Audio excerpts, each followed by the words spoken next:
Adriana Sabio. Adriana, bienvenida al programa. Mucho Muchas gusto. gracias. Gracias por la invitación. Bueno, y muchas gracias. Los saludo a todos en la mesa. Muchas gracias por la bienvenida. Es un placer estar por acá.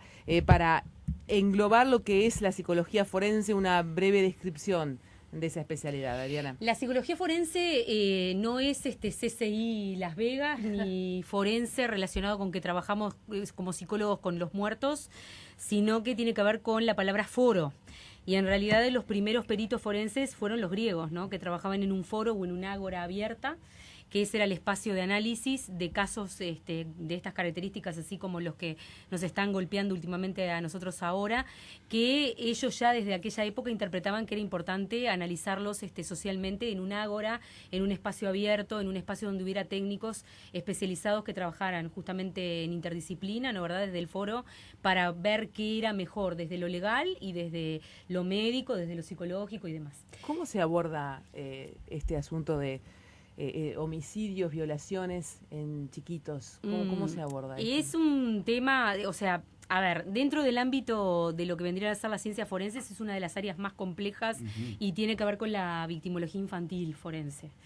En realidad yo trabajo hace mucho, tengo la especialidad en abuso sexual infantil, en intervención de familia, y es una temática compleja que uno no puede ser... no puede excederse de arrogancia en pensar que puede cubrirlo uno solo. Hay que saber trabajar muy humildemente en equipos interdisciplinarios con intervención multifocalizada. Es un tema de muchas causas que lo generan muchas circunstancias y requiere mucho compromiso también. Requiere mucho compromiso desde el lugar no solamente técnico, sino principalmente desde el lugar humano. Yo a mis alumnos siempre les digo, uno puede tener muchos cartones, pero no valen nada si uno primero no trata de ser una persona, diríamos, justa y lo más honesta que puede, ¿no? Principalmente coherente con respecto al trato de los demás. Y estos temas tocan fibras muy íntimas en lo ético y en lo moral del profesional, que exceden la formación muchas veces también. Es muy importante la formación, es muy importante la profesionalidad que uno pueda tener, pero también es muy importante el poder poner el cuerpo desde un lugar, diríamos, objetivo lo más posible y al mismo tiempo nunca perdiendo la humanidad, ¿no? Porque ¿existen datos, Adriana, sobre el abuso sexual a niños, a menores en Uruguay? Los últimos datos del observatorio y datos inclusive dados por el MIDES el año pasado, a fines del año pasado, estaban hablando de datos bastante ya alarmantes que tenían que ver con que de 1 a 4, o sea, en una proporción, en un raíz de 1 a 4, había aproximadamente entre 2 y 3 que sufrían algún tipo de violencia psicológica y o violencia física o sexual en lo que es la infancia. ¿Cómo la proporción, perdón? En un raíz de 1 a 4 niños, vos tenés un margen entre 2 y 3 que ya sufren violencia psicológica o violencia física. De un 100% estamos hablando de un 50-75%. Sí, exactamente. Es altísimo. Es muy alto. ¿Cómo se determina cuando es violencia psicológica? Cuando es violencia, cuando es violencia física, obviamente que la violencia es psicológica más fácil, lleva a la violencia física, va una de la mano de la otra. Yo siempre lo que aclaro en estos casos, cuando trabajamos en estos casos, es que la violencia nunca baja, siempre va en aumento. Es una escalada la violencia como conducta. Puede empezar como violencia de conducta psicológica y es muy probable que después va a seguir hasta la violencia física. O sea, no hay un límite frente a la violencia. Esto vale también para los casos de violencia doméstica, los casos de violencias, todo lo que interpreten como violencia, ¿no? Alicia, ¿cuáles son cómo se detecta, cómo uno puede detectar, cuando un niño está sufriendo algún tipo de violencia? Bueno, a ver, antes de que se produzcan cosas mucho más graves como las que... Contestándote a ti y contestando un poco a la compañera, o sea, a ver, esto tiene que ver con lo siguiente. La violencia siempre se genera en un plano de, diríamos, alturas diferentes, para llamarlo de alguna manera. O sea, donde hay condiciones distintas, ¿no verdad? O una inferioridad de condiciones. El niño claramente, por un tema psicoevolutivo, tiene una diferencia clarísima de condiciones de respuesta frente a un adulto que lo esté agrediendo.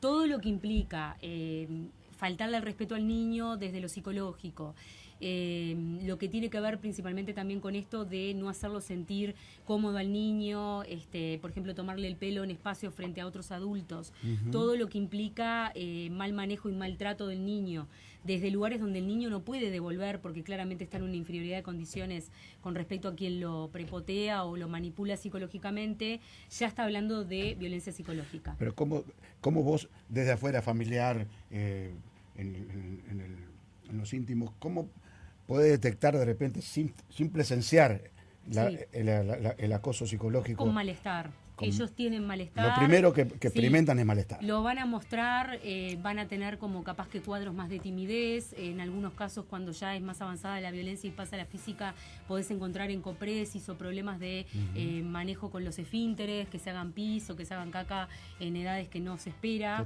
Que tengan malestares estomacales, es muy común encontrarlo. Más en los casos de abuso aparece muchísimo. Cuidado que yo no estoy queriendo instalar una alerta. No, claro. pero es bueno poner sobre la mesa porque hay demasiados Exacto. casos. Sí. Exacto, pero Entonces, hay elementos el comunes. entorno del pequeño, ya sea el más íntimo o no tan el más íntimo, de repente puede detectar alguna señal y si no la conoce la señal, Exacto. no la puede detectar. El dolor ¿verdad? es, por ejemplo, es muy común encontrarte en estos casos donde aparece esto de que me duele la panza o me pongo nervioso cuando veo a alguien específico, concreto del núcleo familiar. O no quiero ir a la casa de... O no quiero ir a la casa de él. De hecho, a ver, hay algo que es muy importante en base a esto que tú traes, que traen, que tiene que ver con las propuestas de prevención que ya se están trabajando en Europa hace mucho tiempo, que son las de habilitar los derechos del menor para que el menor determine con quién quiere, a quién se quiere acercar y a quién no. Y esto, ojo que no lo estoy diciendo dentro de lo que son los planos, diríamos, de contacto con el papá o la mamá, sino que es más amplio. O sea, poder respetar por qué cuando ellos, por ejemplo, dicen no quiero ir a la casa de Menganito, Sultanito, o no quiero que me dé un beso, que se me acerque, poder tratar de entender qué es lo que está diciendo el niño. Sacar también un mito que es que el niño miente. Claro, eso es fundamental. El mito que el niño miente, yo tengo, diríamos, media academia conocida de colegas míos de Latinoamérica y del mundo que tienen trabajos científicos hechos al respecto. La mentira, concebida como mentira, como lucubración en la mente infantil, es inexistente como construcción. O sea, no la podemos pensar. A ver, eso es interesante, Sí, Adriana. A ver, vamos a desglosarlo un poquito. Esto tiene que ver con lo siguiente. El niño no puede elucubrar sobre circunstancias que no conoce. Del registro único... del registro único me parece lo más... Primero que nada quiero aclarar lo siguiente. No es nada personal con todas las propuestas que se hicieron y de hecho siempre son de la buena voluntad de quien las hace en todo sentido, de todos los partidos y todas las ideologías. ¿Por qué aclaro esto? Porque si no entramos como en esto de, bueno, quién opina de uno en contra. Dice esto porque es de tal lado. Exactamente. Y esto es un tema netamente que tiene que ver con la órbita de los derechos humanos, principalmente de los derechos humanos. Cuando estamos hablando de violación y abuso, son derechos humanos que se degradan flagrantemente y se hace perder la dignidad de niños y adolescentes. Eso hay que aclararlo. Con respecto a lo que tú me traías del tema del registro único, estoy totalmente de acuerdo. De hecho, yo lo planteé en un principio. Se hicieron mociones hace mucho, en el 2008, 2011 y 2015 también, que no llegaron a sancionarse. El registro tendría que ser único y tendría que ser bastante amplio. Cuando estamos hablando de agresor sexual es violador, abusador, pero también personas que tienen intentos de violación, intentos de rapto con fines sexuales y otro tipo de variaciones que hay que ponerlas dentro de ese espectro. Exacto. Para que nos podamos cubrir y abrir como el paraguas de una manera más amplia. Por otra parte, en cuanto a la pregunta de... Discúlpame, pero por favor, me sí. quiero situar en Dime. este proyecto de ley implica también el seguimiento. Sí, claro que sí. O sea, una vez que el agresor sale en libertad, hay un seguimiento permanente. Que haya de un esa seguimiento persona. permanente. En los casos de Brisa González, esta persona tenía ya antecedentes. Exacto. Si hubiera existido este registro único, ¿qué hubiera pasado? Seguramente hubiera sido mucho más controlable su manejo en la realidad, no hubiera estado tan sometido al libre albedrío de él y hubiera habido un ojo que lo hubiera estado controlando mucho más, ¿no? ¿Verdad?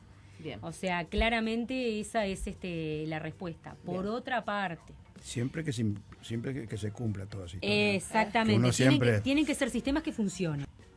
Hay algo que es muy importante.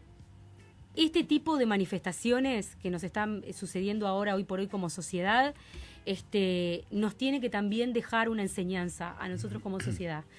Si nosotros queremos avanzar y queremos sofisticar los sistemas jurídicos para controlar más este tipo de sujetos, también nosotros socialmente tenemos que mejorar nosotros en respuesta como comunidad civil. ¿Qué quiero decir con esto?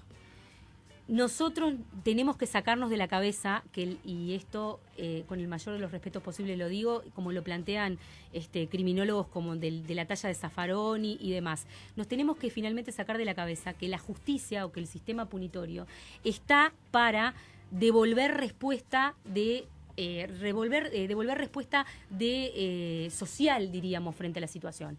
El sistema punitorio está para castigar determinadas circunstancias, pero principalmente, y esto no quiero que se me malinterprete, está para proteger, ¿sí?, a la persona que comete el delito de que no sea linchada socialmente.